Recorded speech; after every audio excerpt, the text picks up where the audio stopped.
Hello, good morning students. कैसे हैं आप सभी? आई होप सभी अच्छे से होंगे।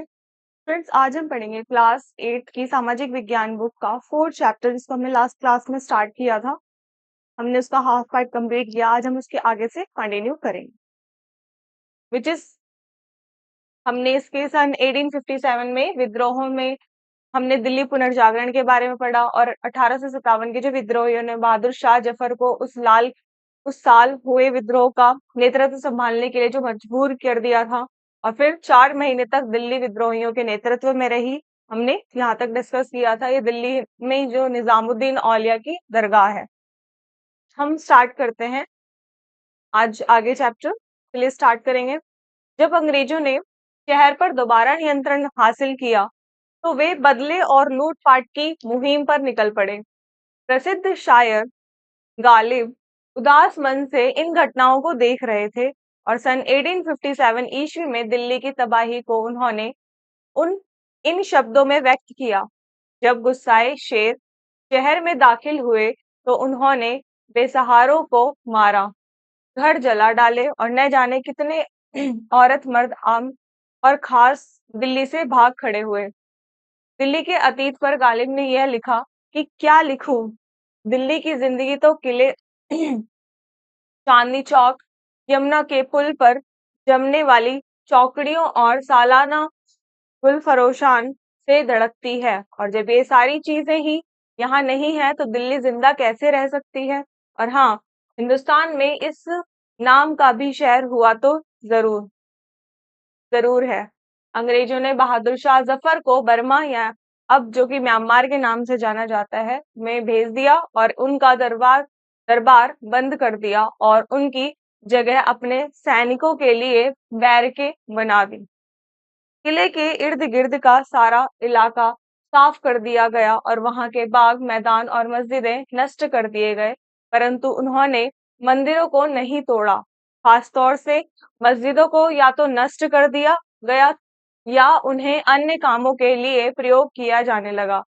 उदाहरण के तौर पर जीनत अल मस्जिद को एक बेकरी में तब्दील कर दिया गया, और जामा मस्जिद में 5 साल तक किसी को नमाज की इजाजत नहीं मिली, और शहर का 1/3 हिस्सा भी ढा दिया गया। रेलवे की स्थापना करने और शहर को चार दीवारी के बाहर फैलाने के लिए सन 1870 ईस्वी के दशक में शाहजहानाबाद की पश्चिमी दीवारों को तोड़ दिया गया, और अब अंग्रेज उत्तर की तरफ विकसित हुए और विशाल सिविल लाइंस इलाके में रहने लगे, और दिल्ली कॉलेज को एक स्कूल बना दिया गया, और सन 1877 ईस्वी में उसे बंद भी कर दिया गया, और एक नई राजधानी की योजना स्टार्ट हुई। सन 1857 की बगावत के बाद अंग्रेजों ने यहाँ बहुत सारे शानदार आयोजन किए। सन 1877 ईस्वी में वायसराय लीटन ने रानी विक्टोरिया को भारत की मलिका घोषित करने के लिए एक दरबार का आयोजन किया। सन 1911 में जब जॉर्ज पंचम को इंग्लैंड का राजा बनाया गया, तो इस अवसर पर दिल्ली में एक और दरबार का आयोजन हुआ। कोलकाता के बजाय दिल्ली को भारत की राजधानी बनाने के फैसले की घोषणा भी इसी दरबार में की गई। तत्कालीन शहर के दक्षिण में रायसीना पहाड़ी पर 10 वर्ग मील के इलाके में नई दिल्ली का निर्माण किया गया, और एडवर्ड लाटियंस और हर्बर्ट बेकर नाम के दो वास्तुकारों को नई दिल्ली और उसकी इमारतों का डिजाइन तैयार करने का काम सौंपा गया। नई दिल्ली स्थित सरकारी परिसर में 2 मील का चौड़ा रास्ता वायसराय के महल, वर्तमान राष्ट्रपति भवन बोला जाता है जिसे, तक जाने वाला किंग्सवे, वर्तमान जो राजपथ है, और उसके दोनों तरफ सचिवालय की इमारतें बनाई गई, और इन इमारतों की बनावट में यूनानी, भारतीय, मुगल तथा ब्रिटिश वास्तुकलाओं का मिश्रण है।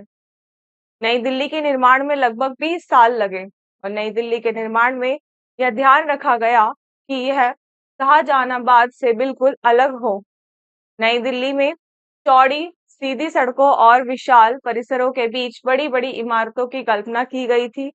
पुरानी दिल्ली में अफरा तफरी दिखाई देती थी, और नया शहर स्वच्छ और स्वस्थ दिखाई पड़ता था। नई दिल्ली में बेहद जलापूर्ति, गंदगी के निकास और नालियों की पूर्ति व्यवस्था तैयार की गई।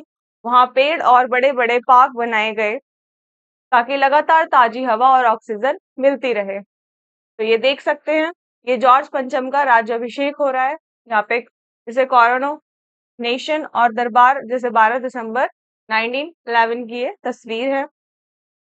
दिल्ली को राजधानी के रूप में चुनने के लिए वायसराय हार्डिंग ने यह वजह बताई थी कि यह बदलाव भारत के लोगों की कल्पना के अनुरूप होगा और सभी लोग भारत में ब्रिटिश शासन को बनाए रखने के अदम्य संकल्प के रूप में इसकी सराहना करेंगे। नाउ वास्तुकार हर्बर्ट की राय। वास्तुकार हर्बर्ट की राय में अगर देखें तो नई दिल्ली अच्छे शासन और एकजुटता का पाषाण प्रतीक होना चाहिए, जो ब्रिटिश शासन के तहत भारत के इतिहास में एक नई बात है। भारत में ब्रिटिश शासन केवल शासन और संस्कृति की एक परत भर भी नहीं है, यह एक पनपती हुई नई सभ्यता है और इसमें पूर्व और पश्चिम के श्रेष्ठ तत्वों का मिश्रण है। प्रेस की स्वतंत्रता की बात करें तो भारतीय प्रेस का इतिहास ईस्ट इंडिया कंपनी के काल में एक अंग्रेज व्यक्ति से आरंभ होता है और यह 18वीं सदी का अंतिम भाग था, जब जंगल भारतीय भाषा तथा यूरोपीय व्यक्तियों ने पत्रिकाओं का प्रकाशन शुरू किया। तब सर जॉन मैकफेसन तथा कॉर्नवालिस के समय अनेक पत्र प्रकाशित होने लगे थे। उनमें से कुछ के नाम थे the Calcutta Gazette 1784, the Bengal Journal 1785, the Oriental Magazine 1785, the Madras Courier 1788 and the Bombay Herald 1789। Lord Wellesley वह प्रथम व्यक्ति था जिसने पहली बार प्रेस पर नियंत्रण कसा और भारतीय प्रेस पर सेंसरशिप लागू की, और उसके काल में किसी भी समाचार तथा वक्तव्य को पहले पूरी तरह से सेंसर किया जाता था तथा बाद में ही उसके प्रकाशन की अनुमति दी जाती थी। लॉर्ड हेस्टिंग्स ही पहला व्यक्ति था जिसने प्रेस की स्वतंत्रता के महत्व को समझा तथा संवाददाताओं को जिम्मेदाराना तरीके से अपने उत्तरदायित्व निभाने के लिए प्रोत्साहित किया। उसने 1813 ईस्वी के सेंसरशिप कानून में हल्के परिवर्तन किए। साहित्य का परिचय की बात करें तो 19वीं शताब्दी वह काल था जब बंगाली भाषा का वास्तविक साहित्यिक पुनर्जागरण हुआ। माइकल मधुसूदन दत्त और बंकिम चंद्र चट्टोपाध्याय 1838 से जिनका 1898 तक था शासनकाल को बंगाली साहित्य के आधुनिक युग के संस्थापकों के रूप में जाना जाता है। मधुसूदन पहले बंगाली कवि थे जिन्होंने भारतीय साहित्य को पश्चिमी तौर तरीके से लिखा और प्रस्तुत किया। उनके द्वारा लिखा गया ग्रंथ मेघनावदत काव्य इसी प्रकार का ग्रंथ था जो अत्यधिक प्रसिद्ध हुआ। बंगाली साहित्य के पुनरुद्धार का समय 19वीं शताब्दी का उत्तरार्ध माना जाता है। बंकिम चंद्र द्वारा लिखित दुर्गेश नंदिनी को पहला वास्तविक बंगाली उपन्यास माना जाता है, जबकि प्यारे चंद्र मिश्रा द्वारा लिखा अलीलेर हिरेर दुलाल को बंगाली का पहला सामाजिक उपन्यास माना जाता है। बंकिम चंद्र चटर्जी इस काल के जाने माने उपन्यासकार थे जिन्होंने अपने राजनीतिक उपन्यास आनंद मठ के द्वारा भारत को और उसका राष्ट्रीय गीत वंदे मातरम दिया। इस काल के कुछ अन्य प्रमुख बंगाली साहित्यकार थे जैसे कि राजा राम मोहन राय, श्रीजीत, अक्षय कुमार, केशव चंद्र सेन आदि। बंगाली साहित्य की तरह ही अन्य भाषा के साहित्य जैसे मराठी में भी इस काल में उल्लेखनीय परिवर्तन आया। इस काल में उपन्यास लेखन और व्याकरण में अपेक्षित परिवर्तन आया। इस काल में निबंध मेला नामक एक समाचार पत्र प्रकाशित किया जाने लगा जिसका उद्देश्य था लोगों में राष्ट्रवादी भावना को विकसित करना, और कुछ समय पश्चात इसी उद्देश्य से केसरी, संदेश, काल आदि समाचार पत्रों का प्रकाशन आरंभ हुआ। मराठी साहित्य के जनक के रूप में हरमान आप्टे का नाम लिया जाता है। वहीं कवियों के रूप में चंद्रशेखर कृष्ण जी, दामले, विनायक सावरकर और तिलक को अत्यधिक प्रसिद्धि प्राप्त है। उत्तरी भारत में इसी काल में हिंदी साहित्य के आधुनिक काल का प्रारंभ हुआ।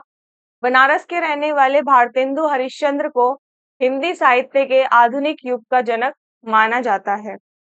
बहुमुखी प्रतिभा के धनी इस महान साहित्यकार से हिंदी साहित्य के आधुनिक काल का प्रारंभ हुआ। बनारस के रहने वाले भारतेंदु हरिश्चंद्र को हिंदी साहित्य के आधुनिक युग का जनक माना जाता है। बहुमुखी प्रतिभा के धनी इस महान साहित्यकार ने हिंदी की विभिन्न विधाओं पर समान अधिकार के साथ लगभग 175 कृतियों की रचना की है। कवि वचन सुधा उनकी सर्वश्रेष्ठ रचनाओं में से एक थी।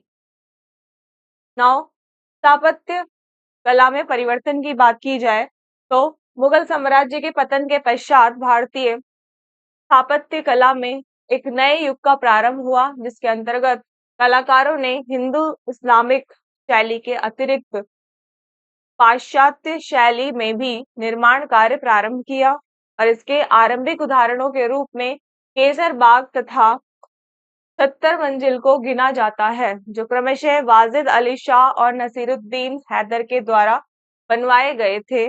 और इसी प्रकार अपना शासन स्थापित करने के पश्चात अंग्रेजों ने अनेक प्रकार के निर्माण कार्य करवाए, जिनमें पश्चिमी स्थापत्य कला का भरपूर प्रयोग किया गया। कोलकाता का विक्टोरिया मेमोरियल और नई दिल्ली का संसद भवन उनकी इस शैली के सर्वश्रेष्ठ उदाहरण हैं। कोलकाता महाविद्यालय के तत्कालीन प्राचार्य श्री हैली ने इस नवीन शैली के विकास और विस्तार में एक अविस्मरणीय योगदान दिया और इसी समय दक्षिण भारत के मैसूर राज्य में तथा राजस्थान में जयपुर, जोधपुर, बीकानेर आदि नगरों में भारतीय शैली में अनेक नए भवनों का निर्माण किया गया। यह काल अनेक सुंदर तथा भव्य मंदिरों के निर्माण के लिए भी जाना जाता है, जो बनारस, मथुरा तथा हरिद्वार आदि नगरों में देखे जा सकते हैं। कला में प्रगति की बात करें तो पुनर्जागरण के परिणाम स्वरूप साहित्य के साथ साथ कला के क्षेत्र में भी बड़ी उन्नति हुई और अनेक विदेशी कलाकार भारत आए तथा भारत की प्राचीन कला में नया जीवन डालने की कोशिश की गई।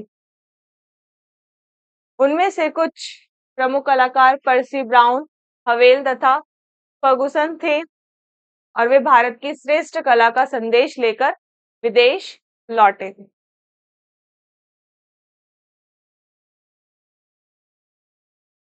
संगीत की बात करें तो टैगोर, महाराजा जितेंद्र मोहन तथा जितेंद्र नाथ ने भारतीय संगीत को उपेक्षा का शिकार होने से बचाया और विभिन्न स्थानों जैसे कि कोलकाता, बंबई तथा पुणे में संगीत अकादमियां स्थापित की गई। सर जॉन विलियम ऐसे प्रथम व्यक्ति थे जिन्होंने भारतीय संगीत को पुनर्जीवित करने की और विशेष ध्यान दिया। सन 1813 में पटना के सरकारी प्रतिनिधि मोहम्मद राजा ने नगमा ए आस्की की तथा जयपुर के राजा प्रताप सिंह ने संगीत सार नामक कृतियों की रचना की और इसी तरह कृष्णा नंद व्यास ने संगीत राग कल्प ड्रम का प्रकाशन किया, जो हिंदी गीतों का एक संग्रह था और सर सुरेंद्र बहादुर ठाकुर ने भी संगीत पर लेखन किया। आधुनिक संगीत के पुनरुद्धार का श्रेय सर विष्णु दिगंबर तथा भट्ट खांडे को जाता है। 1916 ईस्वी में बड़ौदा में अखिल भारतीय संगीत सम्मेलन आयोजित किया गया। ओंकारनाथ और पटवर्धन रत्न झंकार, उस्ताद फयाज खान आदि ने संगीत कला के विकास का मार्ग प्रशस्त करने में महत्वपूर्ण भूमिका निभाई। चित्रकला की बात की जाए तो 19वीं शताब्दी के प्रथम काल तक यह कला अपने उत्थान को प्राप्त हो चुकी थी। आगे चलकर अंग्रेजी सरकार ने बंबई तथा कोलकाता में कला केंद्र स्थापित किए, जहां लोगों को कला संबंधी शिक्षा प्रदान की जाने लगी। इस प्रकार भारतीय चित्रकला का एक नवीन युग प्रारंभ हुआ। श्री हैली को ही आधुनिक भारतीय चित्रकला का प्रवर्तक माना जाता है। बंगाल में गुरुदेव रविंद्रनाथ टैगोर ने अपने प्रयत्नों से पाश्चात्य तथा भारतीय विद्यालयों को मिली-जुली चित्रकला शैली का विकास किया और इसी प्रकार कनु देसाई ने कला को एक नया रूप प्रदान किया, जिसके कारण गुजरात में आधुनिक चित्रकला का विकास हुआ। नृत्य की बात करें तो शांति निकेतन, केरल कला मंदिर तथा ऐसी ही अनेक संस्थाओं ने नृत्य कला के क्षेत्र में प्रगति लाने में सकारात्मक तथा महत्वपूर्ण भूमिका निभाई है। तो ये था स्टूडेंट्स चैप्टर। आई होप आपको ये चैप्टर बहुत ही अच्छे से समझ आया होगा। सो हम नेक्स्ट क्लास में नेक्स्ट चैप्टर पर डिस्कस करेंगे। Thank you so much.